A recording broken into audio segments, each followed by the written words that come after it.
Good wishes, dear students. Finally, we have come to the end of the chapter of metallurgy. The concept you will be learning is Ellingham diagram. Now, what's the purpose of this Ellingham diagram? It helps us to identify the best reducing agent for converting a metal oxide into metal. Now, how do we know which is the best reducing agent? The reducing agent that gives us a large negative delta G value. How do we get this large negative delta G value? I have given it or explained it in the earlier video. Please watch them. Now, the scientist called Ellingham, he gives us a kind of method for us to identify the best reducing agent in the form of a graph. Now, once again I remind you, there are two principles used in metallurgy for converting a metal oxide into metal. One is thermodynamic principles, the other one electrochemical principles. Now, most of the metal oxides are converted into metals by using thermodynamic principles. That is, Ellingham concept is made use there. There are few metals, namely the so-called active metals. They cannot be reduced by thermodynamic principles because it requires a high temperature. And in terms of carbon, they form a metal carbide, giving out greenhouse gas. So it's because of this, we move on to electrochemical principles of metallurgy, about which also you have learnt it earlier. Now, let me tell you what's the definition of Ellingham diagram. Now, definition is graphical representation of delta G on y-axis and temperature on x-axis. I have given the point concept for you in the earlier video, but once again I'll show you here.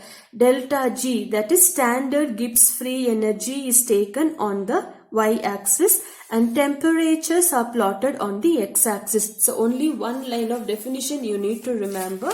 What's the meaning of Ellingham diagram? Graphical representation of delta G on the y-axis and temperature on the x-axis. We will come back to the same point what I repeated. The best reducing agent is the one with large negative delta G value. Now, you have three type of questions being asked again and again in the exam point of view. The first one is, what are the observations of Ellingham diagram?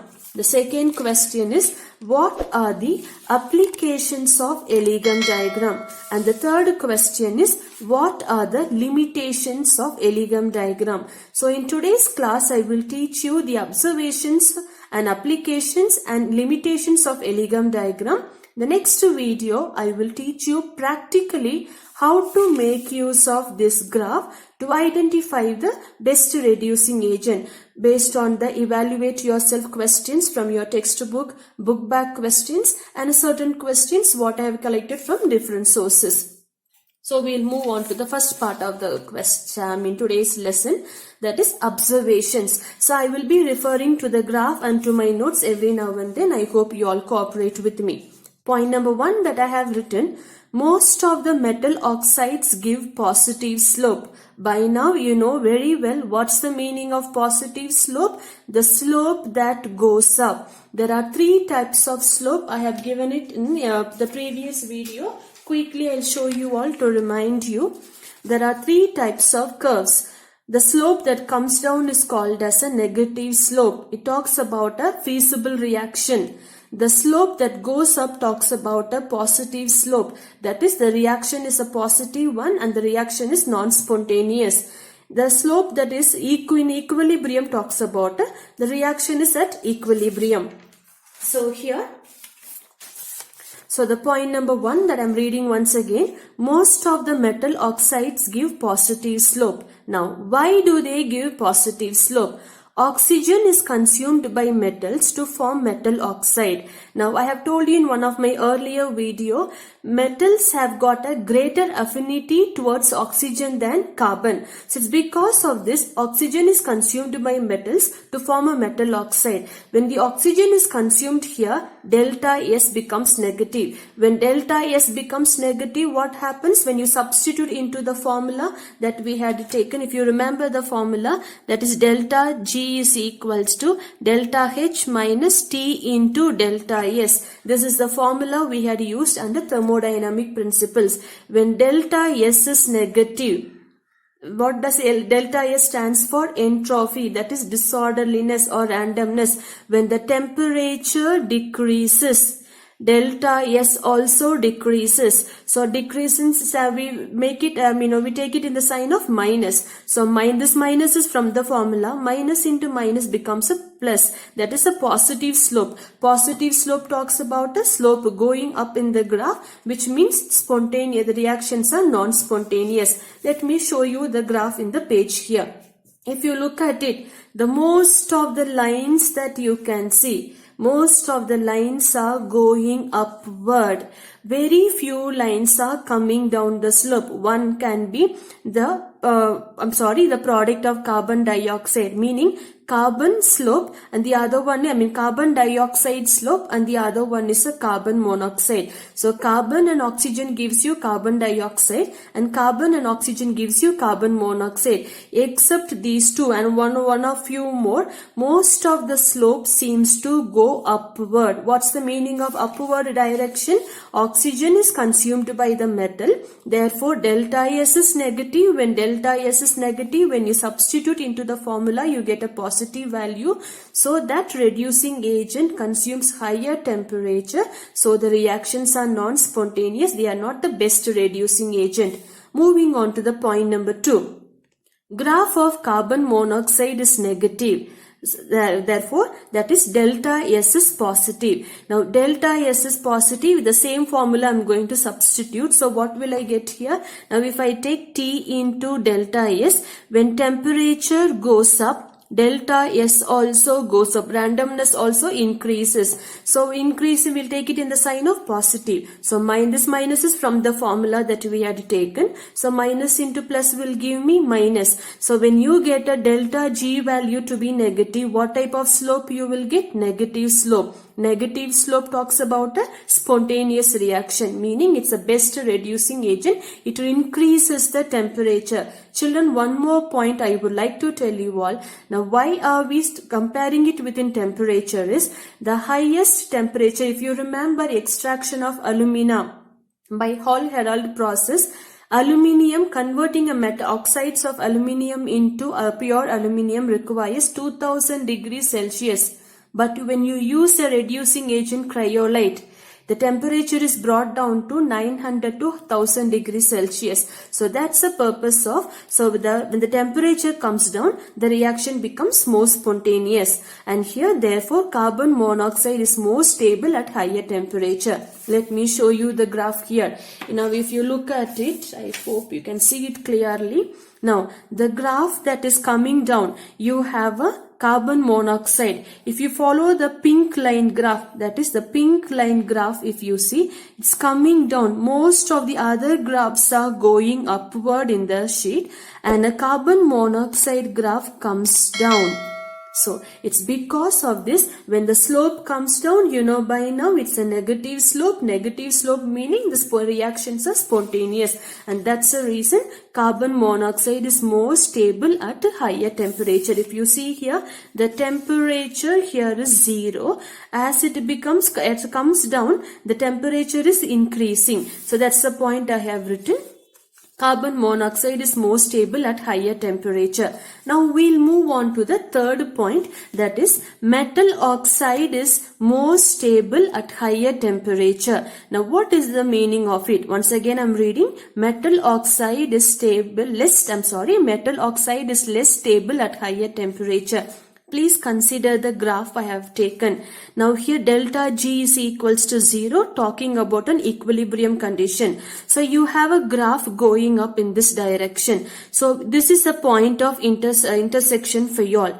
Below the point of intersection, if I take it to be A, I take it to be B, and I take it to be C.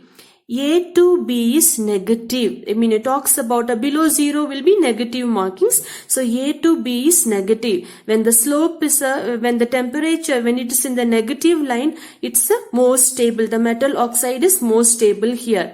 After the intersection, that is from here, it goes to the, now this talks about a positive value on the axis, this talks about a negative value on the axis. So A to B is in the negative marking, so it is the metal oxide is stable. If we talk about a B to C, it's in the positive axis, so it is less stable. Now one more point I have given, when the metal oxide is less stable, decomposition is very easy. I'll show you with a practical example. Now, if you look at this particular graph of, that is silver oxide and mercury oxide. Now 0 has been marked here. So the point of equilibrium condition is here. Delta G is equals to 0. Now here, when the graph is going up here, so from here to metal oxide, mercury we are talking about, up to the point of intersection. So here metal oxide is more stable. After the point of intersection, it is less stable. So once it crosses the, delta G is equals to 0, it gets decomposes on its own without much effect. So that's the point we have taken. Don't worry, we will work out plenty of practical questions on this. Please remember the point alone here. So once again I'm reading, metal oxide is less stable at higher temperature. That is, if I compare it with the equilibrium condition, so the slope that is in the negative point, this talks about a metal, at this temperature, the metal oxide is more stable. When it goes into the positive side, the metal oxide becomes less stable. At this condition, you needn't use any reducing agent. On its own, the metal oxide gets decomposed. Now, the fourth very important point here is phase transition takes place. What's the meaning of phase transition? The metal oxide either begins to melt or it gets evaporated. Once again, I have taken a graph for you here. I have numbered it, this to be the point number first line of graph, and this to be the second line of graph. Here two things takes place. I have written clearly below T1. Now the point of intersection, I take it to be T1 here. Below T1, if you look at it, now below T1, 2 is reduced by 1. I'll tell you about this below and above in the next application point of it, I'll tell you. But for the timing you understand, below T1, you need to see which line is below in the graph. Below T1, which line is below in the graph here?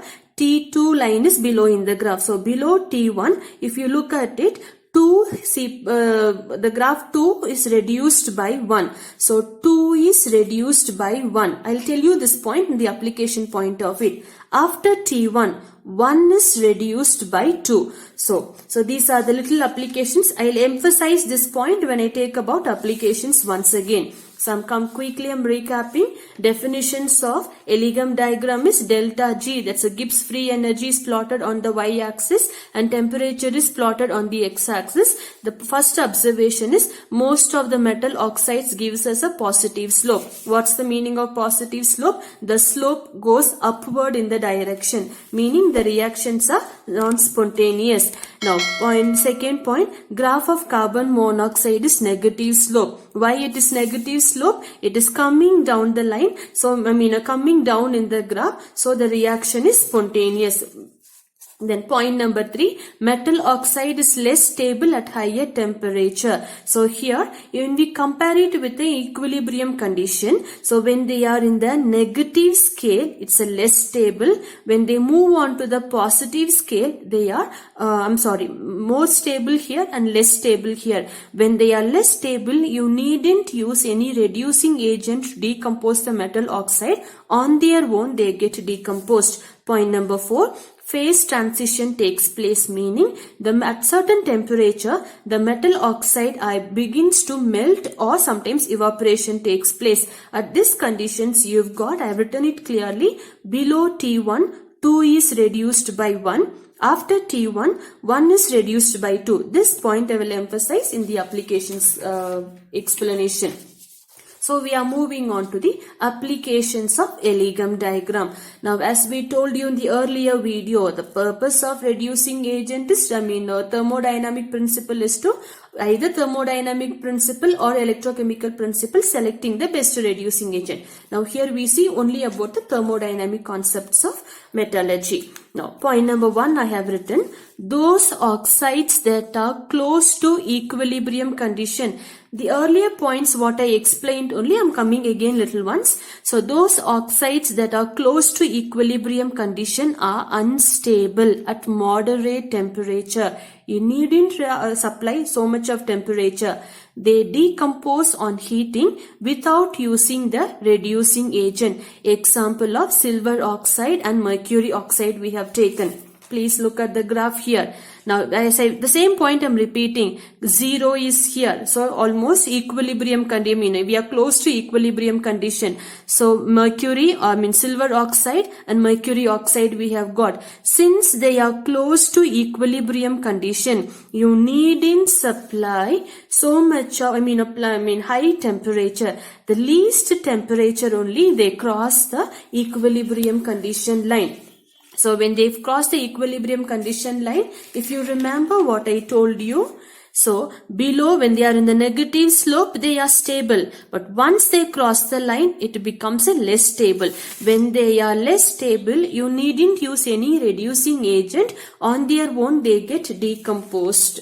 So, okay, point number 2 will be, it predicts the thermodynamic feasibility of the metal oxide by another metal. Again and again we are talking. Feasibility talks about whether the reaction will take place or not. So example of aluminium reducing chromium trioxide I have given.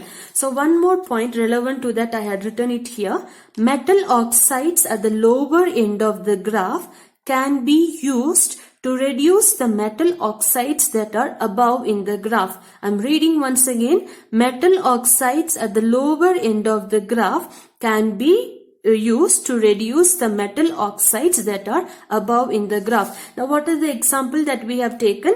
That's an aluminium reduces chromium oxide. Please come back with me to the graph. Now, where do we have chromium? Now, chromium is given. I'm just highlighting it for you all. Chromium metal oxide is given here. Now, where do I have aluminium? Aluminium oxide, I have got it here. It's using one metal oxide as a reducing agent to convert another metal oxide into metal. Now, what's the point we have written here is metal oxides at the lower end of the graph can be used to reduce the metal oxides that are above in the graph. Now between these two, which one is in the lower end of the graph? Aluminium is in the lower end of the graph. So what's the point of communication here is chromium can be reduced by aluminium. Please remember, aluminium cannot be reduced by chromium because chromium is above the line. So I'm repeating once again, chromium oxide can be reduced by aluminium. We have seen it in the aluminothermite process. Now suppose if you want to reduce aluminium, now will you opt for manganese or chromium or a zinc or iron, or will you opt for magnesium and calcium? So because these are below aluminium, these can be used to reduce aluminium. But okay, point, I'm just confusing you. I'm coming back again. Metal oxides at the lower end of the graph can be used to reduce the metal oxides that are above in the graph. Just remember these points here. Chromium can be reduced by aluminium, whereas aluminium cannot be reduced by chromium. Why? For chromium, aluminium is below. For aluminium, chromium is above. So chromium can be reduced by aluminium. Aluminium can be reduced by one of the thing. Okay. Now third point of interest here is this black, what I have written in a black ink is applicable for the point number 2. Third point here is carbon line cuts the line of all metal oxides. Hence, it can reduce all metal oxides at a higher temperature. If you remember when I gave you the introduction of electrochemical principles of metallurgy, I told you most of the metals can be reduced by carbon. Few active metals alone cannot be reduced by carbon because they'll be forming a metal carbide. Now we are coming back to that point here. If you look at your graph here, the carbon line just cuts across all the other. Now in the textbook they have not increased the point for you all. Each graph will be extending here. So if you see the carbon line, it cuts across all the other graph line. So meaning carbon has got a better efficiency to reduce most of the metals in the metallurgy concept here. So that's the point we have written. Carbon line cuts the line of all metal oxides. Hence, it can reduce all metal oxides at a higher temperature. Now, coming back to the limitations. Now, what's the point of limitations that we had taken? Limitations point number 1. It does not talk about the rate of the reaction, meaning the speed of the reaction or anything, and also it does not talk about the possibility of other reactions. Now you have been studying chemistry for quite some years. Now when you say a reaction, you don't expect only one particular reactions to take place. There are 2 or 3 simultaneous reactions taking place. Some are bigger and some are smaller, some are faster, some are slower. But he talks only about reaction with the metal oxide and the reducing agent. Does not talk about any other reactions that are taking place, possibility of taking place. The second point of limitation. He assumes that all reactions are in equilibrium with the product, which is not always true. I forgot to explain one more point here for you all. Now, phase transition of aluminium due to melting and evaporation. I told you this crisscross meaning I'm telling you all. Now, if I take about aluminium and magnesium. If you look at the graph, let me use some other color ink. Yeah. If you look at the graph here, aluminium line, I'm just drawing it for you all to understand. So I've got a aluminium line going up. Then I've got a magnesium line also going up. At one point, they seems to crisscross one another. So take this to be aluminium. I'm just not writing the full formula, okay children. I'm writing only aluminium, aluminium graph. And this is for a magnesium graph here. Now this is your point of intersection. Now what I have written it for you all here. Below T1, 2 is reduced by 1. Now you need to see when you compare it here, aluminium graph and a magnesium. This is magnesium graph. Below, if you take this temperature to be T1, which line is below? With a more negative value. I'm just taking it for the thing. Take it to be minus 800.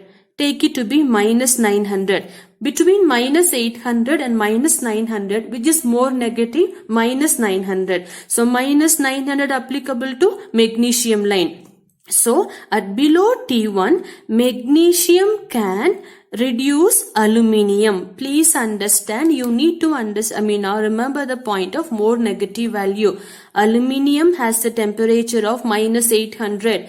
Magnesium has the temperature of minus 900. Before the point of intersection, you need to see which line is below. So here, between minus 800 and minus 900 is more negative, meaning magnesium. So below this temperature, magnesium, since magnesium line is below the graph, magnesium can reduce aluminium. If you look at it, after intersection, the line happens to change here. Here, aluminium line is below, magnesium line is above. So here, I gave you my heart.